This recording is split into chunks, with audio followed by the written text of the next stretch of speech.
Welcome to Fun Health with your host, Dr. Tanya Gold, your happiness doctor. Dr. Gold is a medical doctor who specializes in natural medicine and has been in practice for over 23 years.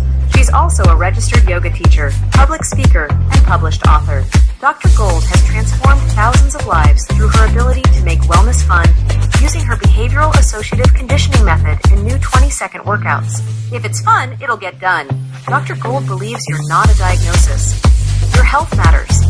Know you're not alone. Dr. Gold cares. Remember, you're a bright, shining light in this world. Keep shining.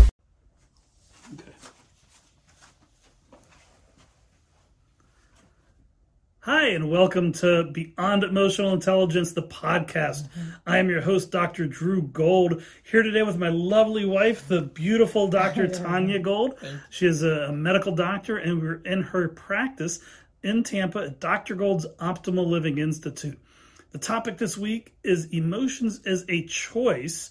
But before we get to the really good stuff, I want Tanya to just kind of introduce herself and tell us a little bit about yourself, about what you do in your clinic, things like that. Okay, great. Well, first, thank you for having me. I feel this is just an honor to be here on this podcast, your first podcast. Yeah. Second one. The first one. Second was a brief introduction, not much, but the first substantive podcast. Gotcha. Podcast, yeah. Awesome. Well, thank you again. So, hi, friends. I'm Dr. Tanya Gold. I'm board certified in family medicine and holistic medicine. I'm also a registered yoga teacher and certified laughter yoga leader. I'm also a functional medicine physician. So what does that all mean with my patients here at my office, Dr. Gold's Optimal Living Institute? I see patients for long periods of time, usually sometimes an hour, sometimes more. A lot of times two, it could be two. Sometimes even three. Yeah, we really get to the root cause of what's going on. I want to find out why they're sick. If they're well, and I do see a lot of well patients, we want them to stay that way. Now, we know our bodies change, but we know for a lot of things, especially chronic disease, there's a lot of prevention involved. So we do stress good, healthy eating long term, and what we do most of the time, more consistently, and then also our activity levels. So we have the 20-second workout, which I can always share later, but just literally sprinkling in small mini workouts throughout your day is something I found a lot of patients are interested in that usually wouldn't exercise because they're like, 20 seconds, I can do that. And then the other part... Anybody can do 20 seconds. Exactly. And you do it every 20 minutes. The other part is just getting people to move, stretch. I know we're seated right now, but right before I was just stretching my body. I'm actually sitting on a ball, so if I look a little bit shorter than I normally am, but just it allows me to rotate and move and release discomfort or dis-ease from my back. So if my back is tight, I can be stretching while I'm working, which is really important. And also I have an ergonomic desk setup, so I share that with my patients. The other part that I do is get them off medications if they are on the traditional or conventional medications, or at least reducing their dose, again, by treating that root cause. We do functional medicine testing, so for example, gut testing, nutritional testing, allergy testing, hormones, just checking what is actually happening in their bodies. We also order routine labs as well, which is great because then patients are like, is it covered? Is it covered? I'm like, yes, if you have insurance, they should cover the traditional labs. Even with some of the specialty labs, they can be covered depending on the insurance too, or there is a way to kind of get sometimes discounted rates, or they're covered by HSAs, health savings accounts, which is really nice. But the main thing I do is let people know that they can have fun while getting healthy. It can be affordable, convenient, because a lot of times, again, some patients say, I'm too busy, Dr. Gold. Well, we figure out ways, those 20 seconds, they have no excuses. You can definitely do things in 20 seconds. Fun, tasty, convenient meals. Sometimes they're getting it from different ready-made places, so that makes it easy too. And you forgot to tell us about your book. She's also an author. Okay. She wrote a book that was published a couple years ago called The 7 Habits of Extremely Happy People. And I want to kind of take what I do and what you do and see if we can put them together here. So my book coming out, and actually it should be out in the next few weeks, is Beyond Emotional Intelligence. It's about really never having another bad day. That's the subtext of the book. And for me, the basis of it, the foundation, is what I call the mindset of optimal performance. And one of those aspects of that mindset is this concept of choice. we choose everything we do every day. What we don't choose, our body takes care of us. You know, if we're going to the bathroom and metabolizing stuff and breathing, that's all automatic. Everything else that we do throughout the course of a day is a choice. Now, you may say, no, I have to do this or I have to do that. But if you really think about it, you don't. You're choosing to because you know the alternative associated with the outcome if you choose not to do that. So, for example, you can't tell me you have to go to work. You're choosing to go to work because you know that if you don't go to work, eventually you're going to be out of a job. You're not going to be able to afford to pay the rent and things like that. Some pretty bad outcomes.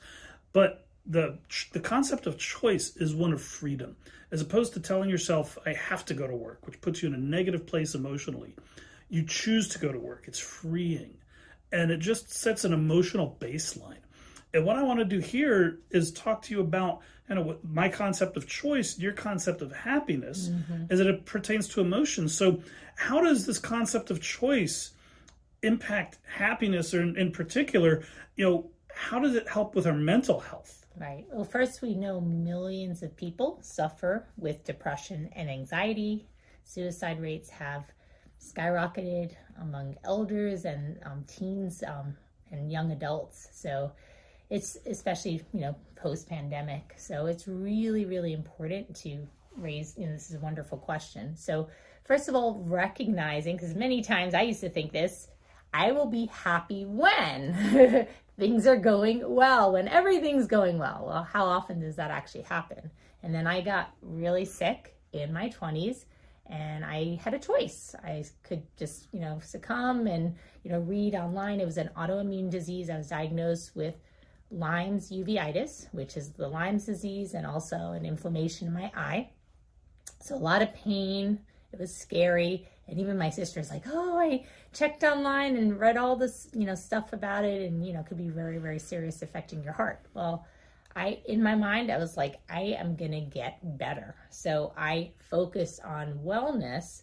But the way this happened, because I was scared and a lot of stuff was going on, I just took a step back. I did follow my doctor's instructions. And when I say I'm a holistic medical doctor, I don't discount Western medicine. Thank God for Western medicine. If you're really sick, they can take care of you. But for me, I needed the blending of both, because they were taking care of me with my physical symptoms, but my mental well-being, outside of just seeing a counselor, I needed to bring in joy, because I literally was in the dark. Because my eye was so swollen and red and I was so sensitive to the sun, I had to wear dark glasses. And they told me I have to be in the dark rooms because bright light just caused even more pain. So I couldn't really read. I can listen to music, but I couldn't watch TV. It was really isolating. So through laughter, and the way I found this out was, how do you find out anything? Google, right? So laughter yoga. And I honestly took a class way back when, but I didn't need it at the time. So I thought, it was like, oh, that's cute, but, and just put it aside. But then I read about it again, and they said you can laugh to feel happy. I never thought of that concept. So laugh to feel happy, or smile to feel happy. And I was like, oh, how am I going to do this? And they said, why don't you join the laughter hotline? I was like, oh, I could do that. So I actually did get online. I was a little embarrassed, but they had a pre-recording. So I just listened to it, and hearing other people laughing, I started laughing. And I'm not kidding. After the first session, I already felt better. I was like, okay, hopefully they won't lock me up, but I don't care, because I'm feeling better. My eye is getting better. The doctor was like, what are you doing? You're healing faster. So I just kept doing it, and I still do it to this day. And the research has shown 15 minutes of laughing. And again, you might say, ha, ha, ha, he, he. Yes, just keep doing it until it feels more real. You can prompt it too. So you can watch funny movies, or listen to some funny shows or music, or just start laughing, or call the laughter hotline. But laughing for 15 minutes actually opens up blood vessels. So you're actually increasing oxygen to the brain. You're also raising endorphins. Yeah. It's a great ab workout. So highly recommend that too, because I do not like doing lots of crunches. So for me, it was like, yes, this is working. And then again, I was getting better. So on a personal scale, it's like, okay, if it helps me, can it help some other people? And they have shown studies also to reduce pain. So for my patients that are suffering with neck pain, back pain, shoulder pain, just so many ailments, abdominal pain, it's amazing. You really are getting more blood flow to those areas, relaxing those muscles. And that's in part just because of the endorphin release too. Exactly. Because as you're laughing, you're releasing endorphins. Exactly. Physiology, I talk about this in my book. Physiology is a wonderful emotional creator if you know how to tap into the human physiology. Yeah. So when you're laughing and you're moving about, even just smiles. Yes. There's research dating back decades Yeah. on smiles. Exactly. It just, the more you smile, the happier you're going to be, Yeah. and the more positive emotions you're going to have. Exactly. So it's we're able to use our human physiology, like you talked about, to create better emotional states. Sure. The problem is that people don't think they have a choice. People get this mindset that they're just stuck in their state. So what are some of these common misconceptions you think that people have when it comes to what you're talking about, the ability to choose and the ability to choose? I don't want to use the Star Wars metaphor, but going to the light side instead of the dark side of the force, I like right? that. Choosing the light instead of the darkness, which is what you did. Yeah. Right? You chose to look for things and not wallow in your misery. Right. But it was a choice that you had to make. Yeah. What are some common misconceptions that people have when it comes to their ability to, number one, choose, but more importantly, I think, effectively manage those emotional states too? Yeah. So the first thing, you do have a choice, and the hardest part is just to spread the word because some people think, oh my goodness, I'm looking at the news, I'm looking at stock prices, I'm looking at this, my mother-in-law is driving me crazy, whatever it is, the kids are screaming. So if you look at all your problems, that's actually how you're going to feel. Tony Robbins said that the quality of your emotions or the quality of your thoughts is the quality of how your life is. Yeah, the quality of your life is in direct proportion to the quality of your emotions you experience on a regular basis. Thank you. Almost word for word, but not quite. Not even close. But the idea is, seriously, if what you're thinking all the time is not good for you, it's okay to start either writing down what thoughts will make you feel better. And it's okay to think about the language because the words we use actually affect us too. So if you just say, I want to be happy, or I don't want to be miserable. I don't want to be miserable is in the negative, so you're focusing on being miserable. But if you say, I want to be happy, or pain, I don't want to feel pain, Dr. Gold, you're focusing on the pain. I know it says I don't want to, but their brain hears pain.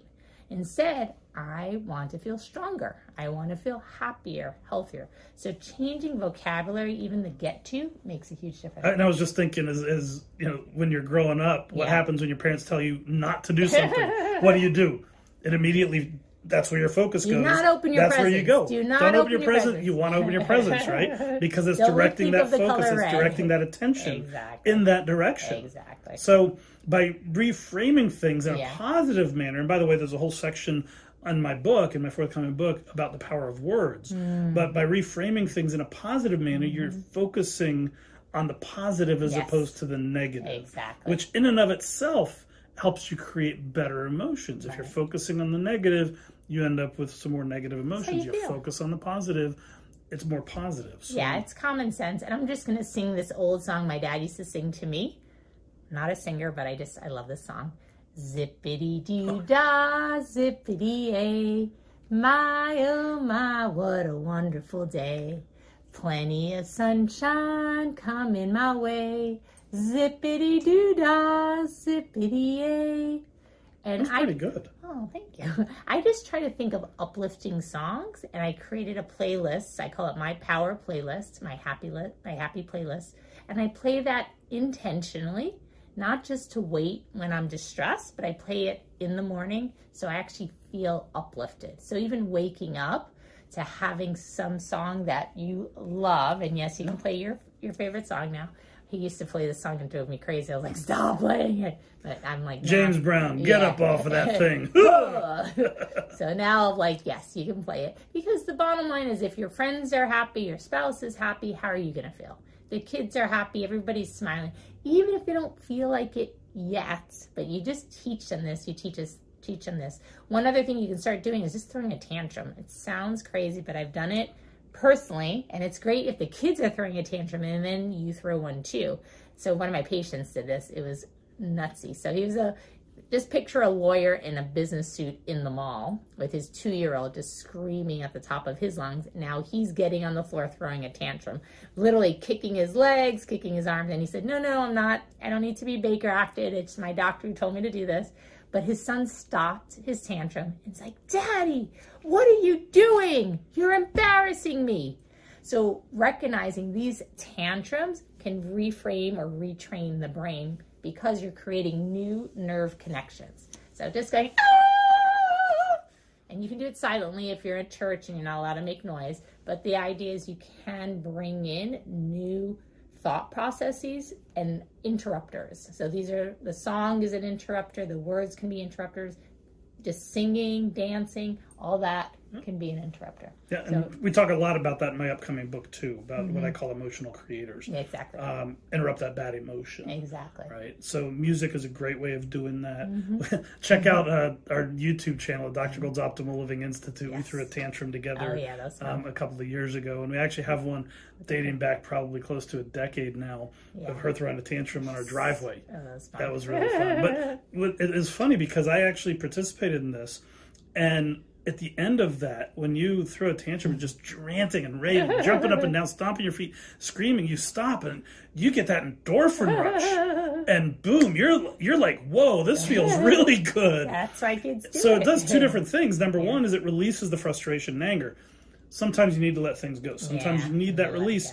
It's got to be in a productive manner. It's got to be positive and beneficial.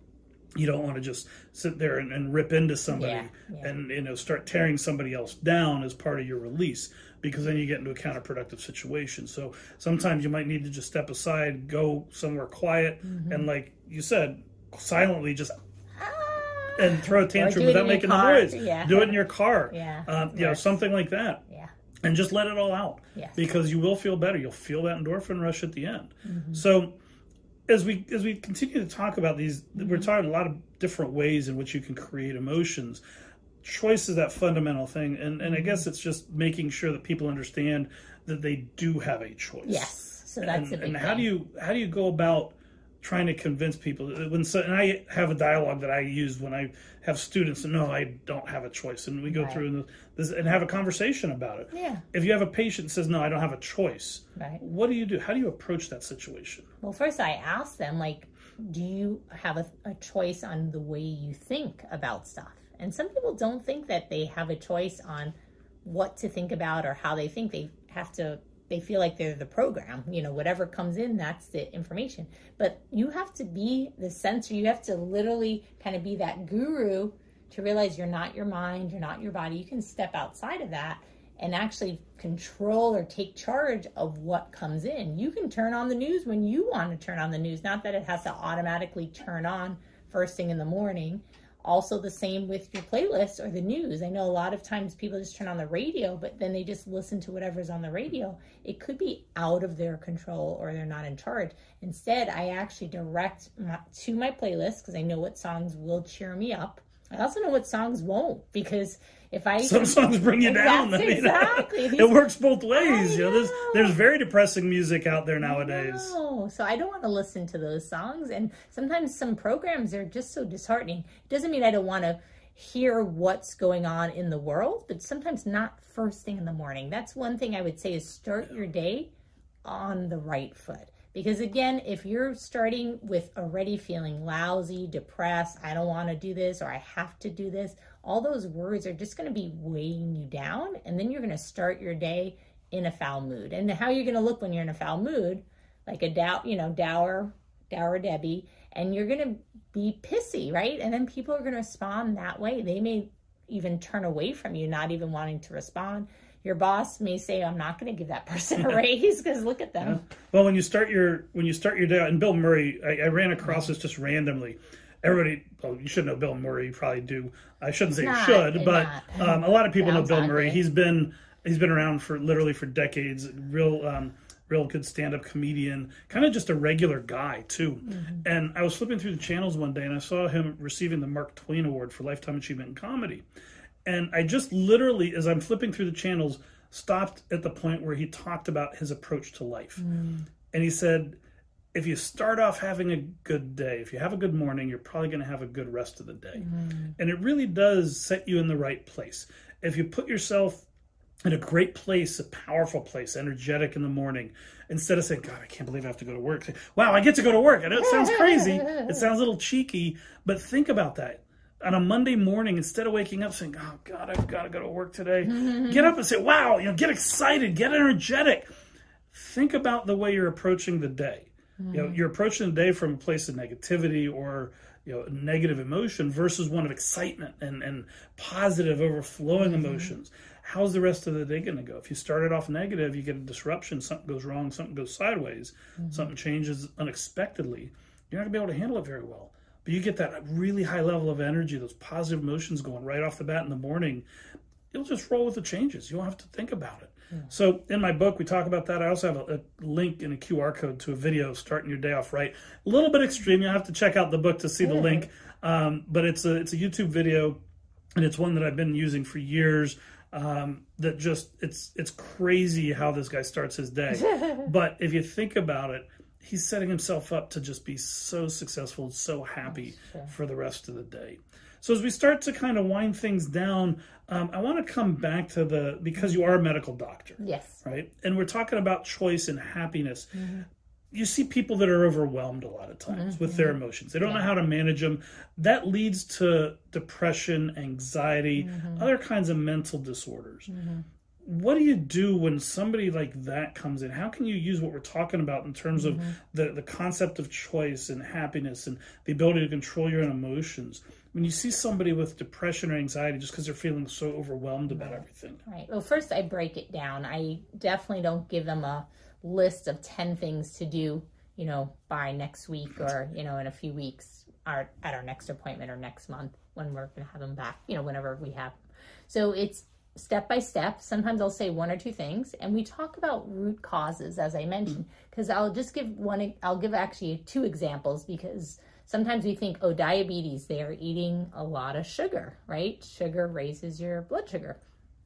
But this woman was just stressed out. And when you're very stressed, that also can raise your blood sugar because it's raising your cortisol levels. It also can make you very heavy, where you're gaining a lot of weight around the waistline. So her doctors were like, you need to cut out the sugar. You need to cut out the sugar. I'll call her Mary. And she's like, Dr. Gold, I'm not eating sugar. I was like, well, have they checked your cortisol levels? And she's like, no. Have they checked your female sex hormones? No. So I was like, let's just check all that, get the baseline, but also some specialized testing. We included hormones, and it was off the charts. So we treated that, and there's, different herbs and supplements that help balance the hormones. And she did so much better. So breaking down, she was overwhelmed, busy job, single mom. So, and she was literally taking care of her mom as well. So just a lot on her plate. And we said, you can't do everything, right? It does take a village to raise a child. So we asked her about her support, her community. And luckily she was part of a church. She did have some friends. And then they started, because she was very proud. She was like, I felt like I have to do everything on my own. I was like, please don't.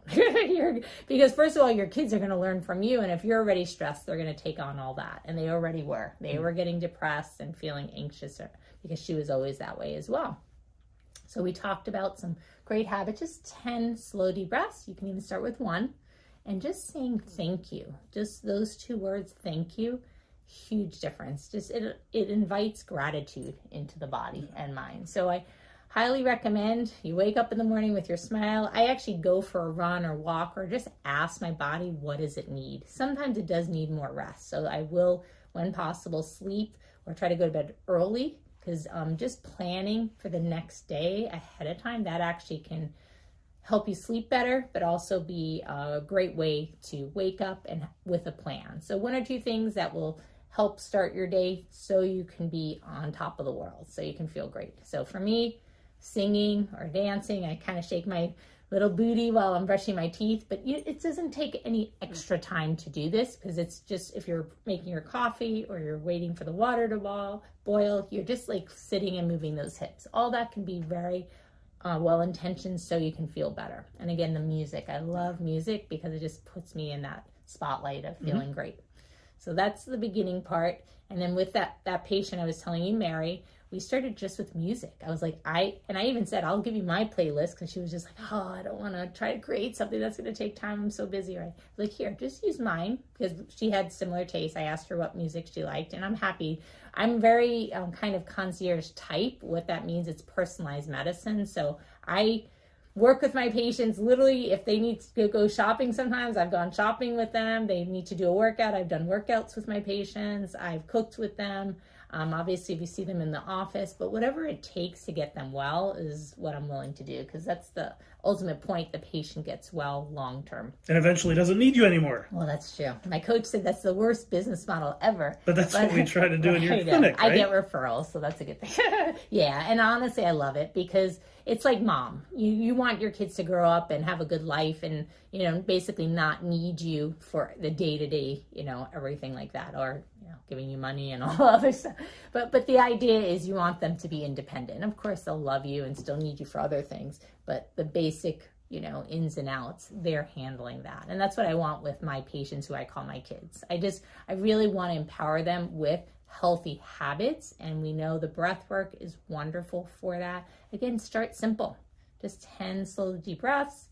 Let's do it we'll just do 1 or 2 right now, but a nice deep breath with a smile. And if you feel like standing up and stretch, you can stand up and stretch, and a nice Let's do that again. Deep breath in, bring in all the love, all the peace, all the happiness, all the joy, and then along, releasing anything that doesn't serve you. Let it go. Let it go. And it gets easier. The more you practice, let it go. The more you practice, the easier it gets. Yeah. And I find with breathing, it takes about 3. Yeah. It takes about 3 nice, slow, protracted deep. Now, there's all sorts of different types of breathing. I get into a couple of them in my book. There's box breathing, there's cyclical sighing, there's a couple of other ones. Yes. So find a breathing technique that works for you. There's research that backs them all up. It's just find one that you're comfortable with, really, and start exploring it. But breathing is a great way of just trying to just put the brakes on, say, hold on for a second. What's happening is you're letting your rational brain catch up with your emotional brain, because when you get a stimulus in through your brainstem, it's the emotional part of the brain first. That's that fight or flight mechanism, right? That dates back to the days of the caveman, right? We couldn't think about our response. We had to respond, especially when it came to danger. Now, because we're in a different time, different place, we have the ability to kind of, okay, wait a minute, let me think before I react. But it takes time and training and practice. And the nice thing is as you do this more, you create those new neural connections, which makes bypassing that limbic system, that emotional part of the brain, a little bit easier for you the more that you do it. But it really is, it's practice. You can't, everything that we're talking about here, nothing's going to change overnight if you don't do anything, if you don't act. So if you want to be happier, if you want to try this, think about converting your mindset. Think about changing that mindset a little bit and believing in this concept of choice, and start reaffirming that in yourself. Think about what you can do to create more happiness in your life. And I've got a bunch of examples in the book. We've talked about quite a few today. Thank you. But the other thing is asking a question. So what I found, especially when I was sick, and that's actually helped me bypass it like in moments rather than it used to be weeks or days, is just asking myself, how do I want to feel? And you can ask yourself, how do you want to feel? How do I want to feel right now? And put in your name. How do you want to feel, Drew? How do I want to feel, Tanya? And as you do that, your brain goes, oh, okay. So really empowering questions instead of, why does life suck? Why is this happening to me? Because you're going to get not great answers for that. And I did want to share that one other story, if I may. Yeah. So Frances came in with severe depression. This is actually in my book in more detail. But she literally was just so depressed. And even the nurses told me before I went in, I'm so sorry. There's nothing you can do for her. She's been on all these medicines. She's tried everything. Nothing's working. So, yeah, and she's been having this for over 10 years. Her son died at that period, and she just went into severe depression.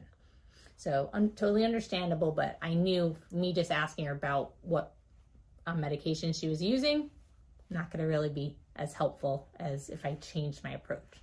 So I asked for guidance before I went in. I entered the room and she was just sobbing. Her husband was looking at me very stoically, just with his arms at his hips. And I was just like, okay, I better do something. So I just, prayed for a moment for her and her husband, and then, asked what should I do? And I knew the laughter had to come in somehow. So I just sat down with her, listened, explained who I was. And then I introduced myself. And then I said, Frances, what makes you laugh? And she just was stunned, like, huh? I said, what makes you laugh? She's like, no doctor has ever asked me that question. And her husband was like, what kind of doctor is this? What's going on here? So I said, you know, I'm being serious. When's the last time? Can you think of any time when you really smiled and laughed? And she goes, actually, my husband was in the military. He was stationed in Hawaii. And this is the first time I met him. I was actually studying abroad. I was from France. I was studying in Hawaii. And we were at a dance. And he asked me to dance. And it was a chicken dance. And I said, really? So my brain just went twirly. And I'm like, chicken dance, really? And they just looked at each other. And I saw a little flicker of a smile. I was like, all right, listen to my intuition, what I needed to do next. And you might already guess this, but I was like, all right, we got to do that chicken dance. So I was like, can you show me the dance? And they were just like, what? Her husband's like, oh, no way, no way. And I was like, don't you want your wife to get better? And he's like, oh, he rolled his eyes. And I said, really, this is important. Because she was like, are you serious? I was like, yeah. So like, get up, let's everybody get up. And we started, she was a little shy at first, but we got into it, kept practicing. She was showing, I was like, oh, I don't get it. Show me, how do you do it? And she's just da-da-da-da-da-da-da-da. And she just lost it. Everything that she remembered from way back when. And he got into it too, smiling, tears gone, full of laughter, just bursting out. And it was to the point I couldn't get them to stop because she hadn't laughed in years. The nurses were knocking on the door. Is everything okay? Is everything okay, Dr. Gold? I was like, yeah, it's fine. It's fine. She left the room doing da-da-da-da-da-da-da-da. And the nurse at the front desk said, well, how was your visit with Dr. Gold? She goes, this was the best but most unusual visit I've ever had with a physician. So, but she is smiling and happy now. And not to say she's not taking her medications. We were able to get her off some of those medicines, but doing so much better. Great. And what you talk about there is what's called an association. Yes. So and I talk about this in my book quite a bit as well. It's the power of associations, right? If you're in a situation that brings out really, really powerful positive emotions and you can set yourself back into that situation, those emotions will come back to you. So it just takes a little bit of practice to be able to call them up. So, well, thank you so much for joining us. You're welcome. Thank you. Last parting thought, last piece of advice. I was thinking about the Rage Room. So I don't know if you've ever heard of this, but there is, I don't know if it's fairly new or not. I mean, if you're into remodeling homes, you can just do it probably for free. But they have these places where literally you can break stuff safely. They give you goggles and other stuff. But the nice part is it's a release. So singing and dancing may not be your thing. Laughing may not be your thing. There's always something, right, that works for you. But I do want to suggest, if you are open to it or want to try it, there is something called a Rage Room where you can literally, I don't know if they give you a hammer or what they give you, but anyway, you can break the stuff. But make sure it's productive. If you're finding a release, it's got to be productive. Yeah, you want to. And it's got to be safe. Exactly. So they do it in a way that I think they're checking in on you, and you can always do it with a friend. Of course, don't forget to seek professional medical expertise. If you're really suffering with depression, anxiety, bipolar, schizophrenia, whatever it is, the diagnosis, or you don't have a diagnosis yet, please see a specialist, get diagnosed, find out what the heck is going on. And remember, you're not a diagnosis, you're not a disease. It just means it can be some avenues for getting better. And if you're really saying, I don't want to be on all these medicines with potential side effects and stuff, there's a lot of newer medications out there, including the ketamines and the mushrooms. And, of course, we're not going to dive into those, but just know there are answers, even cognitive behavioral therapy. So a lot of kind of talk or solution-based therapies that are out there as well, and a lot of natural therapies, including acupuncture. Great. So, but know there is hope, and you can improve and get better. Great. Thank you so much. So you'll find her at Dr. Gold's Optimal Living Institute. The website is degoli, DGOLI.com. And Dr. Tanya Gold throughout social media. Dr. Tanya Gold, Dr. Tanya Gold, on things like Pinterest and Instagram and YouTube and all that stuff.